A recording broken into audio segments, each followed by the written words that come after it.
এটা হচ্ছে ডোমজুর বইমেলা। আর এটা দেখে তোমরা সবাই চিনে ফেলেছো, কারণ প্রতি বছর এই সময় জেডিআর-এর মাঠে যে বইমেলাটা হয় সেটা শুধুমাত্র বই বিক্রি বা কেনা বেচার মেলা নয়, এটা কিন্তু ডোমজুরবাসীর আবেগ বলতে পারো। ডোমজুরের আশপাশের অঞ্চলের মানুষের মধ্যে প্রচুর আবেগ আর ভালোবাসা জড়িয়ে আছে এই ডোমজুর বইমেলার জন্য। এবং এটা একটা মিলন ক্ষেত্রে পরিণত হয়েছে, ছেলে মেয়ে নিয়ে সবাই কি সুন্দর আনন্দ করতে করতে চলে আসে।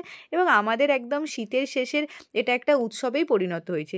মোটামুটি 8-9 দিন ধরে হয় বইমেলাটা। বাচ্চাদের জন্য 5 টাকার টিকিট আর বড়দের জন্য 10 টাকার টিকিট। আর এটা হচ্ছে এবছর 19 বছর ছিল। তো তোমরা অবশ্যই বই কেনো, বই পড়ো। এবং বইমেলা তোমাদেরকে শুধু বই উপহার দেবে তেমন কিন্তু নয়, বইমেলায় রয়েছে বই ছাড়াও আরও অনেক অনেক মজার জিনিস। এই হচ্ছে একটা সুন্দর মজার জিনিস যেটা দেখলে মন ভালো হয়ে যাবে এবং এটাও বাচ্চাবেলাকে ফিরিয়ে আনবে। তার সাথেও আছে ঘর সাজানোর জিনিস এবং হোমমেড জিনিসপত্র, জাদু, ঘর সাজানোর যে এইসব জিনিসপত্র ঘর সাজানো যাবে। তারপরে একজন আবার ফুল বাগান নিয়ে বসে পড়েছে, সেখানে তুমি ফুলের সমস্ত জিনিস নিয়ে নিতে পারবে। এবং তার সাথে রয়েছে মেয়েদের সাজগোজ, তার সাথে একটা স্পেশাল জিনিস হচ্ছে পিঠেপুলি। ডোমজুড়ে বইমেলার একটা শ্রেষ্ঠ উপহার পিঠেপুলি।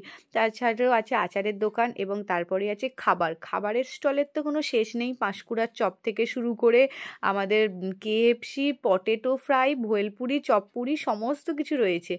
আর ডোমজুর বইমেলা এটা হচ্ছে মেন স্টেজ, এখানেই হচ্ছে যে প্রতিদিন অনুষ্ঠান হয়। বাচ্চাদের জন্য অনেক রকমের খেলা রয়েছে।